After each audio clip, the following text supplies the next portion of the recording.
Thank you for staying tuned to Good Morning Kenya. Now we get into another segment, and today being a Wednesday, it is Women at the Forefront. And right here, we normally bring to you women who are doing exemplary well in different fields. And today, our topic of conversation will be women inclusivity in leadership. And who better to have on the show other than someone who's a long-serving private and public, who's been a long-serving leader in the private and public sector. She is Felicity Nkirote. She is currently the chairperson, Warehouse Receipt System Council. Felicity, welcome to Good Morning Kenya. Thank you, Vivian.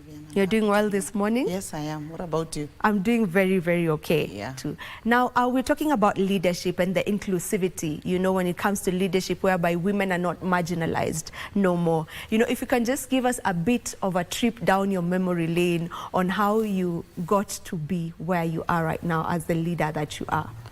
Thank you very much, Vivian, for having me here again, to be able to talk about women in leadership and my journey in leadership, to be able to inspire the younger ones, just to let them know that they can also do it. They have in them everything that it takes to be a leader. You just need to be focused and know what you want. I've also had a long journey because I chose to get into business, to do my own business, as opposed to being employed. And when I got into my own business, I discovered that we face a lot of challenges as women in business. So I started by volunteering into associations that articulate and advocate for women in business issues, whether it is taxation, how much tax we pay, whether it is doing business with government, whether it is getting special funds ring-fenced for women in business, because those are the challenges that we were facing. So I started off by joining the Federation of Women Entrepreneur Associations, where we were articulating our issues.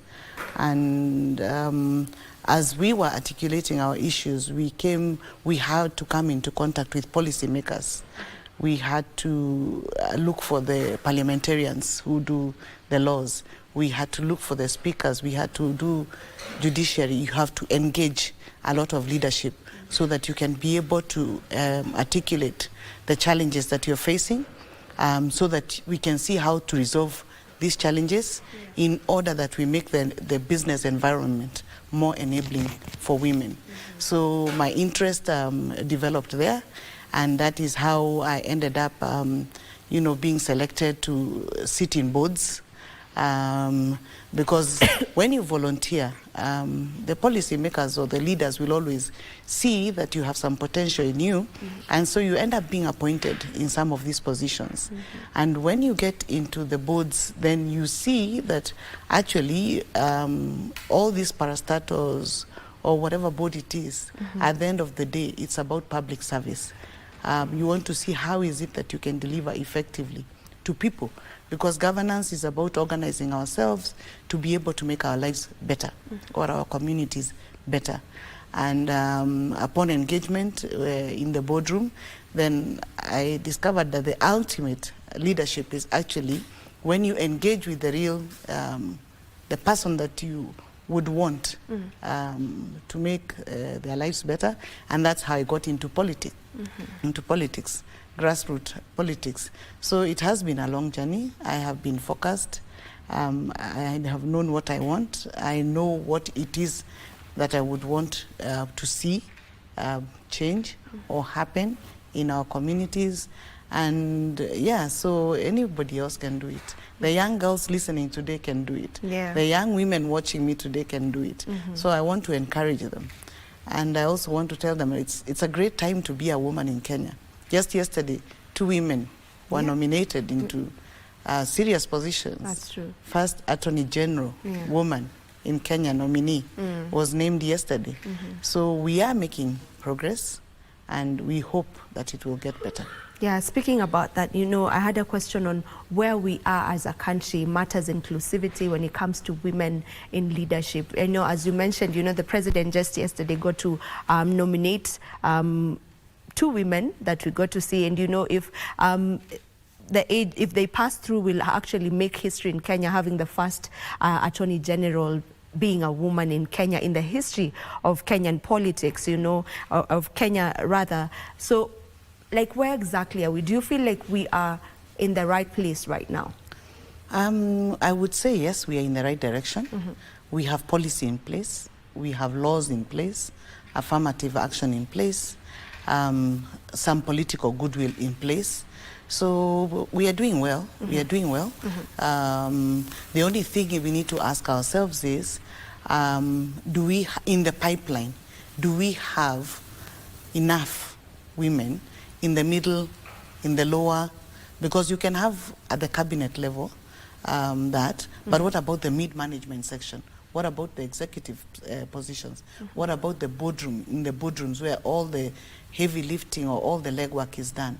So we need to build a pipeline of serious women leaders. It has to be intentional, that, you know, we build their capacity so that any time that you're looking for leadership, there's no, you don't lack choice. Yeah. Like you have a huge yes. to choose from, you know, a huge but number. I think we are doing well. Yeah. I think we have not yet met the two-thirds, but coming from where we were coming from, we are better, but we still need to do more to ensure that we don't breach the constitution. Like, I think, was it in the last parliament where it was said that it was unconstitutional because part of the law was not being met. So we have to ensure that we implement, and what it calls for is goodwill. Yeah, we have to at least acknowledge the fact we've come a long way, you know, when it comes to women in this country. Remember back in the days, women did not have a say at all. They couldn't, let me say we, because I'm also a woman, we couldn't even own property, we couldn't vote. You know, we couldn't drive. So making the steps that we've made thus far, I feel like we are actually moving to the proper direction. And maybe what more do you feel should be done? I think it's just finding how to best implement this law without necessarily increasing the costs, because you can see one of the things that the Kenyans are complaining about is the cost of affirmative action. So we need to devise, to be more creative and to be more intentional so that we find ways of achieving the not more than two-thirds gender law without necessarily increasing the expenses of leadership. But I would say that we have come from far and we are at a good place. When you look at the judiciary, the president is a woman, the vice president is a woman, the registrar is a woman. When you look at the president of the Law Society of Kenya is a woman. The Attorney General is a woman. I mean, it's all good news, but like we are saying, let's build the pipeline. Let's begin at the grassroots. Let's go to the primary schools and encourage our girls right from our homes. Build the girl confidence, ensure that we facilitate them, ensure that we give them what they require for them to thrive, because there's nothing wrong with them. They just need to be given those things that make them probably miss school time, whether it is paying school fees, whether it is sanitary pads, because you know a lot of children drop out of school for lack of sanitary towels. And when you drop out of school because you didn't have sanitary towels, then it means that that's a potential leader who drops out right there.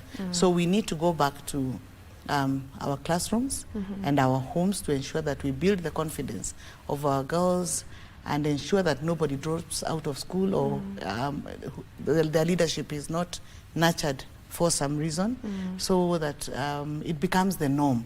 We will not even need the affirmative law if we make it the norm, other than the exception. What barriers maybe would you say are there that are limiting women to get to such spaces that the spaces that we're really fighting to get into? Mainly, actually, I would say economic. Economic challenges is the biggest thing. Culture is another, because the problem with culture and religion is that once you believe in something, you don't see anything wrong with it. So if you believe in the culture that you're meant to be seen and not to be heard, or you're not meant to be out there looking for leadership, then really you cannot be helped because you believe you're in the right place. The economic challenges is about the way we are talking about provision of sanitary towels, payment of school fees. You know that sometimes when challenges in the home occur, you find that people prefer to take the boy child to school. My dad and my father had a twin sister, and my dad went to university up to abroad, but my aunt never stepped class. Wow. So I mean, and that's for me was an example right in front of me to show how sometimes when you have to sacrifice, then you sacrifice the girl, and maybe she would have been a great leader. So that economic is a big issue, and that's why economic empowerment for our people is necessary. Provision of free education is important as a service by government.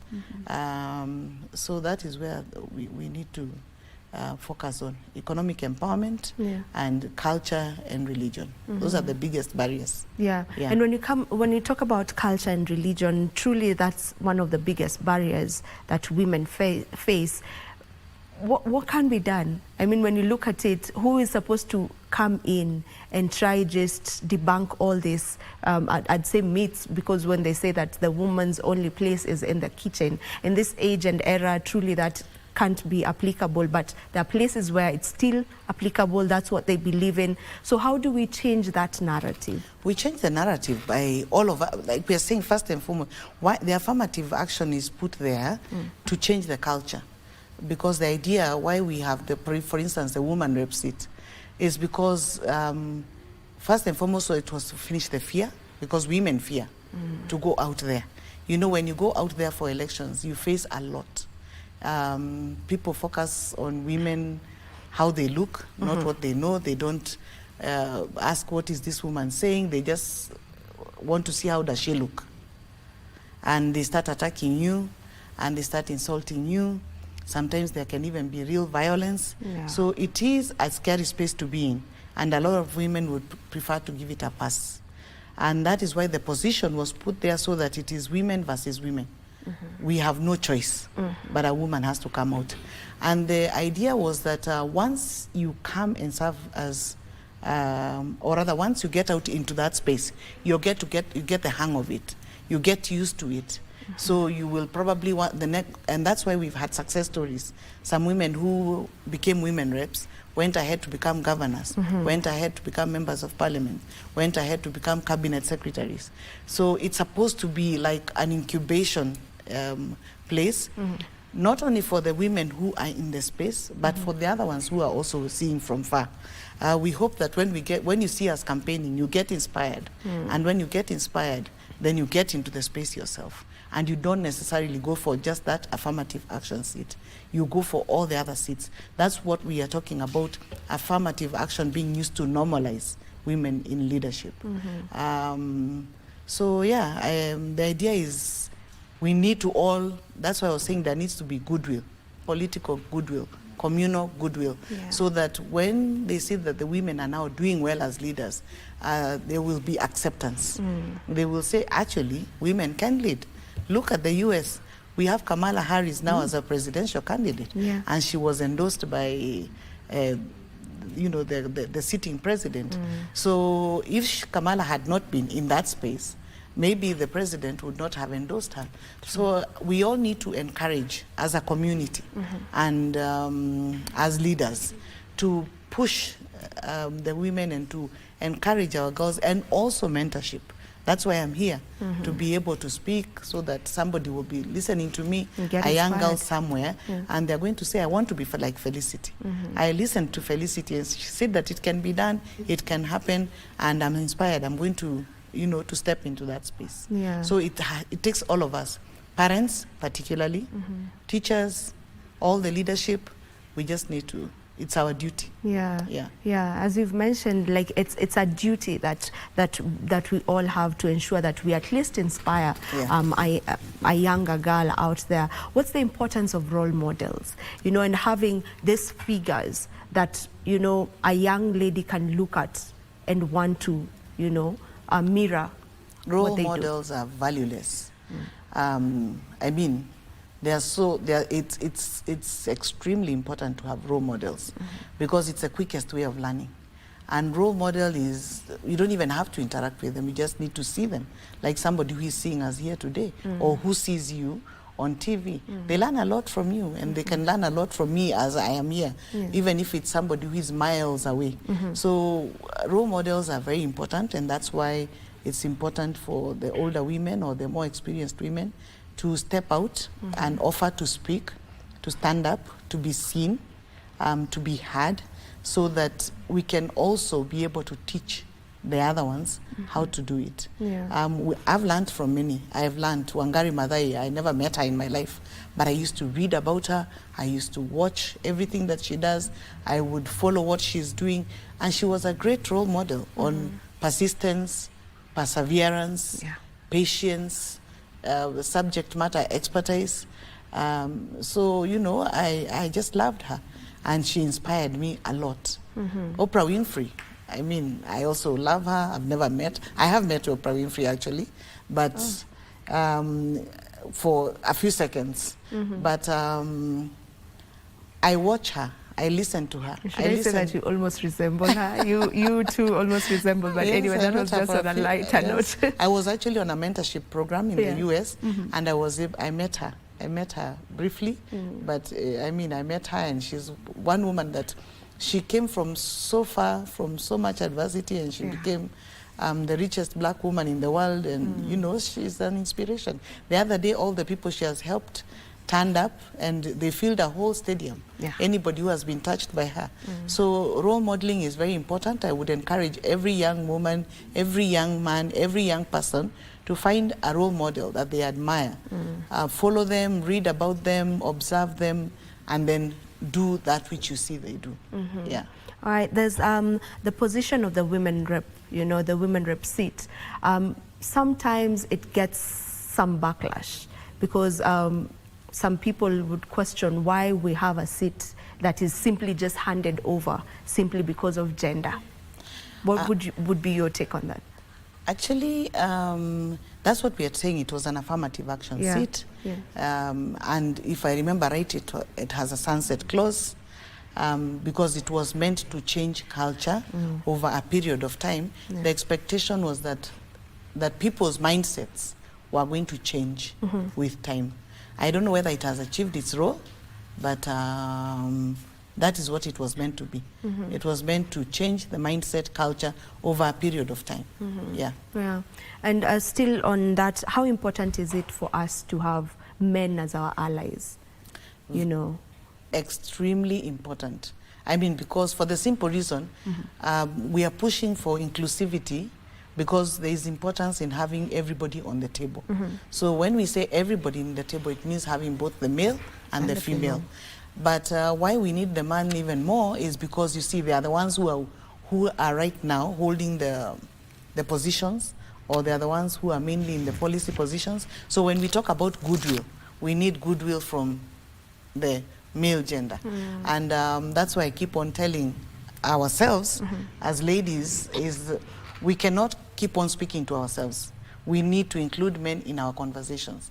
Everywhere where you have a mentorship session or you have you want to discuss inclusivity, let's have men in the room so that they appreciate us, so that they listen to the challenges we have, so that they have the issues, and then we can have the goodwill from them. So we need both genders, and we need to include men in our conversations. I would encourage all the women discussing anything about inclusivity to ensure that even their conversations are inclusive, that they also observe they're not more than two-thirds. So you know, even all these chamas that we have, if you have 10 women, you're supposed to ensure that there is at least 3 men in that chama, so that we don't take the conversation in one direction, or so that we don't have a monologue as women and the men are having it on the other side. We need to both be seated to deliberate, debate, and agree. Yeah. Yeah. And what's the impact of that diversity, you know, such diversity? Diversity, I mean, the diversity obviously increases productivity. Diversity is, I mean, it has been proven, well proven, that companies that embrace diversity are more inclusive, they treat people better, they pay people better, even customers prefer companies that embrace diversity. So if as a company you want to sell more or to sell better, if you have diversity as a policy, then you get better reception. You have a better public image. So diversity is not only good for society, but it's also good for business. Yeah. You know, as women, what role exactly do we also need to play? You know, we can be championing for it. We keep championing for, you know, women to take up positions and so on and so forth. But what role exactly do we as women have to play? We have the most important role as women that we have to do is to show up.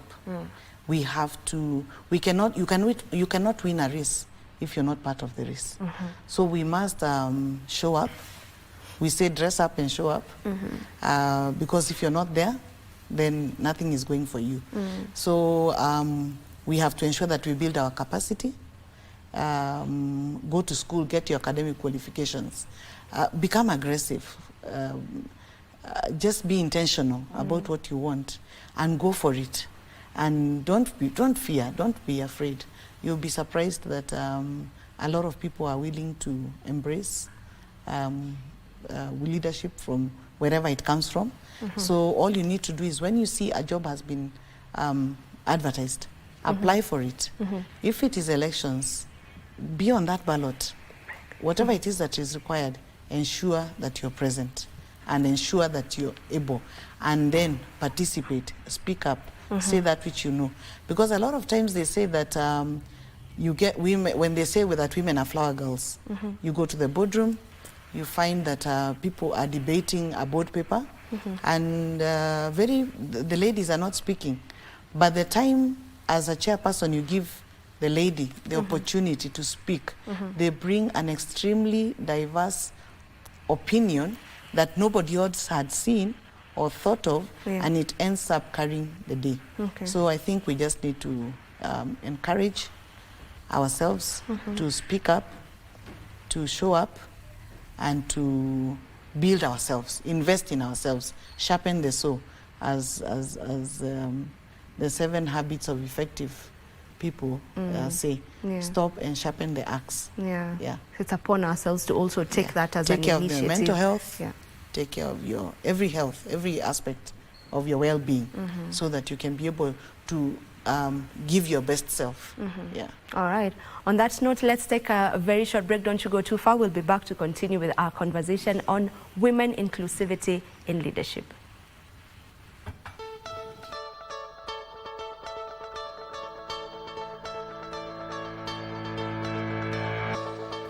And we are back. Thank you for staying with us. With us on set is Felicity Nkirote. Now, Felicity, how can women work on expanding their professional networks, intentionally doing that? You can do that by joining your association, your professional association. You can also do it by just ensuring that you show up, like we are saying, you build your networks, you expand your networks, professional events that happen, ensure that, you know, you're in attendance. So generally it just means that, like we agreed, put yourself out there, volunteer for anything that you see, because you can hear, like I started off by volunteering. So volunteer, join professional associations, offer yourself for events and attend them, even if it means paying for them, because a lot of people, when they see that an event is being paid for, they don't want to show up for the event. But when you pay for those dinners and those meetings, that's when you get to meet people who become your net worth. They say your network is your net worth. So yeah, just like we said, be out there, put yourself out there presentably, of course, package yourself properly, so that you become visible. When I say package yourself properly, it means image and also your capacity. Yeah. So you show up And yes. well packaged. Yes, you show up well packaged and be able also to say what is in that package. You've heard of the elevator pitch, where you also need to know how do you introduce yourself.